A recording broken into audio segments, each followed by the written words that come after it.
যেদিন অতিরিক্ত বৃষ্টি হয়ে যায় সেই দিন এখানে 1 হাঁটুর ওপর জল হয়ে যায়, ফলে বাড়ি থেকেও বারণ করা হয় এবং আমার বন্ধু বান্ধবী প্লাস এখানের বাসিন্দারাও এই কষ্টটাও ভোগেন। বর্ষায় জমে থাকা জল যন্ত্রণা ও বেহাল রাস্তা থেকে মুক্তি পাচ্ছে না একাধিক গ্রামের স্কুল ছাত্রছাত্রী থেকে স্থানীয় মানুষজন। সেই রকমই এক চিত্র দেখা গেল নিউজ আমার বাংলার ক্যামেরার পর্দায়, যেখানে প্রতি বছর বর্ষা আসলেই মেইন পিচ রাস্তার উপর জমে থাকে 1 হাঁটু জল। রাস্তার পাশে পাকা তৈরি ড্রেন থাকতেও যাচ্ছে না জল, নোংরা আবর্জনায় বুঝে গেছে ড্রেনের ভিতরের অংশ। এইভাবেই যাতায়াত করতে হয় সাধারণ পথ চলতি মানুষ থেকে স্কুল ছাত্রছাত্রীদের, সাথে স্কুল শিক্ষক শিক্ষিকাদের। ঘটনাটি আরামবাগ থানার অন্তর্গত মায়াপুর 1 নম্বর গ্রাম পঞ্চায়েতের নিকটস্থ হাটবসন্তপুরের বাজারতলা, মোহনপুর, রাজহাটি, ইচ্ছাপুর সহ একাধিক গ্রামের। এ বিষয়ে হাটবসন্তপুর প্রধান শিক্ষক নারায়ণ চন্দ্রবাবু বলেন, হাটবসন্তপুর বা বলরামপুর যে সারাউন্ডিংস, ওখান থেকে যে আমাদের স্কুল পর্যন্ত যে কানেক্টিং রাস্তা, ওই রাস্তাটা উপর দিয়ে মানে অধিকাংশ ছাত্রছাত্রী যাতায়াত করেন এই অঞ্চলের। তা ওই রাস্তাটা যখনই বৃষ্টি হয়, বৃষ্টিতে জলমগ্ন হয়ে যায় এবং প্রায় হাঁটু সমান বৃষ্টির জল দাঁড়িয়ে যায়, বিভিন্ন রকমের নোংরা ইত্যাদি ভেসে আসে, যার জন্য ছাত্রছাত্রীরা তো আসতে প্রচণ্ড অসুবিধা হয়। তারা সাইকেল নিয়ে পড়ে যায়, ছেলেরা জামা কাপড়ে ভিজিয়ে যায়, উল্টে যায়, পাশের ড্রেনটিও ভাঙা, ড্রেনেও কখনো পড়ে যায়। বর্ষাকাল আসলে এই জমে থাকা জল যন্ত্রণার শিকার হতে হয় স্কুলের ছাত্রছাত্রী থেকে শিক্ষকদের। রাস্তার পাশে পাকা ড্রেন থাকা সত্ত্বেও সংস্কার হচ্ছে না বলে জানিয়েছেন, তাই রাস্তার উপর জমে থাকে জল এবং নোংরা আবর্জনা। স্কুলে আসতে চাইছেন না অনেক ছাত্রছাত্রী। এ বিষয়ে স্থানীয় পঞ্চায়েত থেকে বিডিও অফিসের কর্তৃপক্ষদের জানানো হয়েছে, তবে আশ্বস্ত করেছেন বিষয়টি খতিয়ে দেখবেন। এটি আরামবাগ চক্রের অধীন আমাদের মায়াপুর 1 নম্বর গ্রাম পঞ্চায়েতের হাটবসন্তপুর গ্রামের পাশেই এই মোহনপুর গ্রাম। এই বিদ্যালয়ের ছাত্রছাত্রী বলতে কি বিশেষত এই হাটবসন্তপুর থেকে মায়াপুর যে স্টেশন যাওয়ার মানে একমাত্র মানে কাছাকাছি যে রাস্তাটা এই রাস্তাটা বিগত বছর মানে প্রতি বর্ষাকালে দেখি রাস্তাটা খুবই কী বলবো, খুব খারাপ। ছাত্রছাত্রীরা আসে, ওদের অসুবিধা হয়, রাস্তায় অনেকে সমস্যা হয়। অভিভাবকরাও বলেছে, বিভিন্ন জায়গায় আবেদন করেছিলেন। আমরাও এই মোহনপুর স্কুলের প্রধান শিক্ষক হিসেবে আমি বিডিও অফিসে বা পঞ্চায়েতে দরখাস্ত দিয়েছিলাম।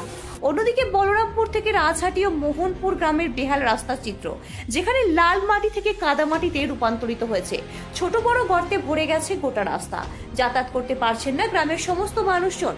স্থানীয় মানুষ যেতে পারে না, অসুস্থ ব্যক্তিরা এখান থেকে যাতায়াত করতে পারে না, তারপরে যারা স্টুডেন্টরা আছে তারা যেতে পারছে না।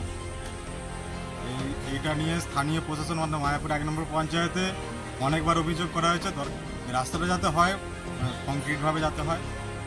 সমস্যা প্রায় 3-4 বছর। সাইকেল বা মোটর সাইকেল তো দূরের কথা, হেঁটেও চলাচল করতে পারছেন না স্থানীয় বাসিন্দারা। কোনো রোগীকে গ্রাম থেকে নিয়ে যেতে হলে আসতেই চাইছে না কোনো ছোট গাড়ি। এক কথাই বলা চলে, এই গ্রামের মানুষ এখন রাস্তার জন্য সম্পূর্ণ গৃহবন্দী। এ বিষয়ে স্থানীয় এক বাসিন্দা অসিত কুমার পাল জানান, এই বেহাল রাস্তার জন্য আমাদের গ্রাম ছেড়ে চলে যেতে হবে অন্য কোথাও, কারণ এই গ্রামের রাস্তার জন্য যাতায়াত এক প্রকার বন্ধ, বসবাস করার উপযুক্ত পরিবেশ নয় বলে জানাচ্ছেন। তবে আমরা লিখিত অভিযোগ পঞ্চায়েত থেকে বিডিও অফিসে একাধিকবার জানিয়েছি, তাতে কোনো সুরাহা এখনো পর্যন্ত হয়নি। এই রাস্তাগুলি নতুন করে সংস্কার না করলে হয়তো কোনোদিন এই খানাখন্দ থেকে মুক্তি পাবে না সাধারণ মানুষজন। এমনকি লিখিত জানানো হয়েছে, বিডিও অফিসেও জানানো হয়েছে, হ্যাঁ, কিন্তু ওরা কিন্তু মনে হচ্ছে যেন শীত ঘুমোচ্ছে। আমাদের এই গ্রামটা যে একদম রোড থেকে 1/2 কিলোমিটারও হবে না, এর মধ্যে এরকম আছে। আমরা তো বহু জায়গায় গেছি, হ্যাঁ, কালকে এত দুরবস্থা আমাদের রাস্তা, মনে হয় ওয়েস্ট বেঙ্গলে কোনো জায়গায় নেই। মানুষ থাকবে কি করে? রুগী তো সাধারণ মানুষই হাঁটতে পারছে না। আপনি রাস্তাটার দিকে দেখলেই বুঝতে পারবেন। যদি আপনাদের আমার কথা যদি মিথ্যা হয়, আপনারা ইনকোয়ারি করতে পারতে পারেন। পরে আমাদের প্রতিনিধি মায়াপুর 1 নম্বর গ্রাম পঞ্চায়েতের দায়িত্বে থাকা বলরামের রায়ের সাথে যোগাযোগ করলে জানান, জল যন্ত্রণা থেকে বেহাল রাস্তার চিত্র সবটাই মায়াপুর 1 নম্বর গ্রাম পঞ্চায়েতের লিখিত অভিযোগপত্র জমা পড়েছে। বিষয়টি খতিয়ে দেখা হচ্ছে। তবে এই রাস্তা ও ড্রেনগুলি ভেঙে গেছে, তার একটাই কারণ পিএইচই জল লাইন প্রকল্পের জন্য আরো বেশি ক্ষতি হয়েছে। তাই যত তাড়াতাড়ি সম্ভব রাস্তার কাজ শুরু হয়ে যাবে এবং ড্রেনগুলি পরিষ্কার করে জল যন্ত্রণা থেকে মুক্তি পাবে স্কুল ছাত্রছাত্রীরা।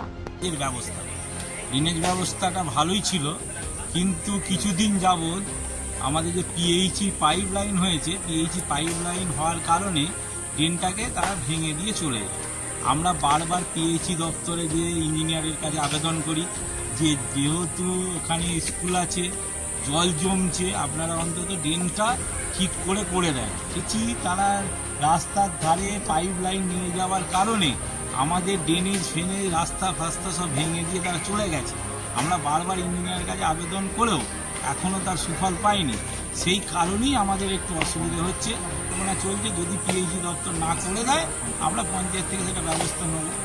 আরামবাগ থেকে পবিত্র ঘোষের রিপোর্ট, নিউজ আমার বাংলা। নিউজ আমার বাংলা, বাংলার মানুষের কথা বলে। আপনার বিয়ে বা বিশেষ দিনটা কি ক্যামেরায় হারিয়ে যাবে, নাকি চিরস্মরণীয় করে রাখবেন এক অসাধারণ টিমের সঙ্গে?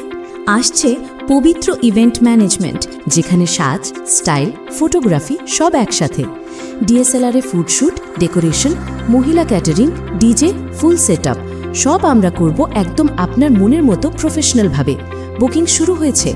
আজই কল করুন 9775104543 অথবা 8798006437। পবিত্র, আপনার ইভেন্ট আমাদের দায়িত্ব।